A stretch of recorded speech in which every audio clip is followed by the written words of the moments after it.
Mob lynching के खिलाफ बोले मौलाना। गुनाह करने वाला किसी भी धर्म का हो, सजा मिलना जरूरी।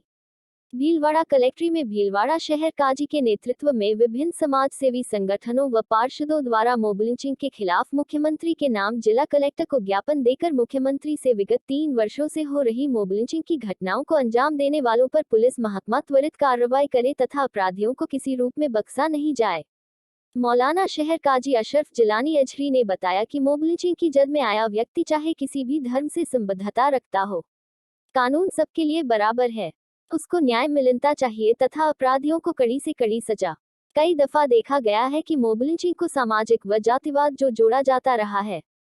जिसके कारण जिसके साथ मोब लिंचिंग हुई हो वह न्याय के लिए दर दर भटकता रहता है और उसे न्याय नहीं मिलता, क्योंकि घटना को धार्मिक रूप देने से उस पर कार्रवाई नहीं हो पाती है। घटना किसी भी समाज के व्यक्ति के साथ घटित हुई हो, उसको न्याय मिलना चाहिए, चाहे वह किसी भी समाज से संबद्धता रखता हो। इस मौके पर समाज के विभिन्न संस्थाओं के पदाधिकारी, राजनेता, पार्षद के साथ ही सामाजिक कार्यकर्ता उपस्थित थे।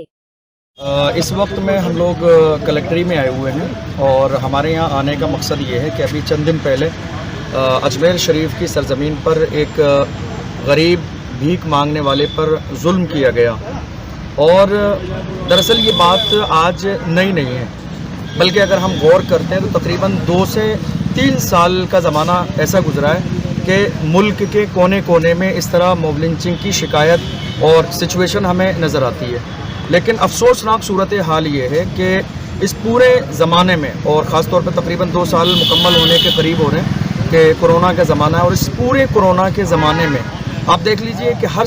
चीज़ के लिए हमारे हिंदुस्तान की गवर्नमेंट की तरफ से बाज़ाब्ता गाइडलाइन तैयार की गई ताकि लोग उसके मुताबिक अमल करें और सुकून के साथ ज़िंदगी गुजारें कोरोना के ज़माने में। लेकिन अफसोसनाक सूरत हाल ये है कि अभी तक हमें कोई हुकूमत की तरफ से ऐसी गाइडलाइन जारी नहीं हुई, हमारी नज़र से नहीं गुजरी कि जिसमें इस तरह मोब लिंचिंग करने वालों के ख़िलाफ़ हुकूमत की तरफ से कोई बयान दिया गया हो। और आप ये देख लीजिए, सिर्फ ये अजमेर का एक तनहा वाक़या नहीं है, बल्कि मुल्क के कोने कोने में इस तरह के वाक़यात मौजूद हैं जो हमारी और आप सबकी नज़र से सोशल मीडिया के ज़रिए गुजरते रहते हैं। इंदौर की सरजमीन पर भी अभी ये ताज़ा वाक़या है, अजमेर की सरजमीन पर भी ये ताज़ा वाक़या है। तो बहरहाल ये बहुत अफसोसनाक सूरत हाल है। और दूसरी बात ये है कि यहाँ हम सिर्फ इसलिए जमा नहीं हुए कलेक्ट्री में, हमने और मुस्लिम समाज की तरफ से तमाम लोगों ने मिलकर कलेक्ट्री के अंदर जो ज्ञापन दिया है, हमारा ये ज्ञापन सिर्फ कौम मुस्लिम के लिए नहीं है कि मुसलमान पर जुल्म हो तो हमारा ज्ञापन है, नहीं, बल्कि जुल्म किसी पर हो, हिंदू, मुस्लिम, सिख, ईसाई, किसी पर जुल्म हो, हम तमाम लोगों के ऊपर जो जुल्म किया जाता है उसकी मजम्मत करते हैं। हमारा जो बयान है, हमारा यहाँ आना, हमारा ज्ञापन किसी एक ख़ास धर्म और उसके लिए नहीं है। जुल्म किसी के भी साथ हो, किसी के भी साथ जुल्म हो, किसी को मारा जाए, किसी को सताया जाए, हम तमाम के ख़िलाफ़ जो है खड़े हुए हैं। हम आज यहाँ इसलिए आए हैं चूँकि हमें उम्मीद है कि बहुत तेज़ी के साथ हमारा ये ज्ञापन हमने कलेक्टर साहब के ज़रिए जो है हमारे राज्य सरकार की जो राजस्थान सरकार के जो मुख्यमंत्री हैं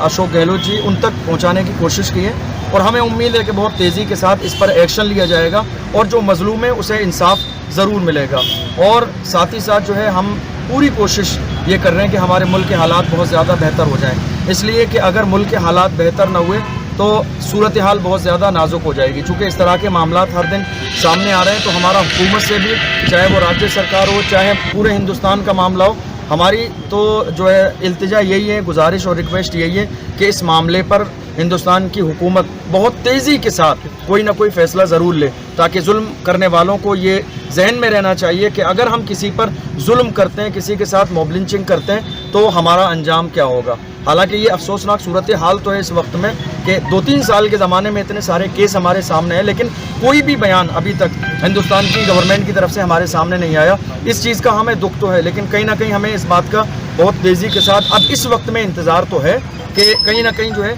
सिचुएशन को देखकर हुकूमत इस मामले पर जो है गौर और ठोस करेगी, तवज्जो देगी, और इंशाअल्लाह इस चीज़ को जो आज हमने ज्ञापन दिया है, जो अजमेर शरीफ का वाक़या है, उस मजलूम को ज़रूर इंसाफ मिलेगा। पॉपुलर न्यूज ऐप से जुड़े रहने के लिए हमारे YouTube चैनल को सब्सक्राइब करें, लाइक करें एवं बेल आइकन को दबाना न भूलें, जिससे कि हमारे वीडियो का नोटिफिकेशन आप तक सबसे पहले पहुंचे। धन्यवाद।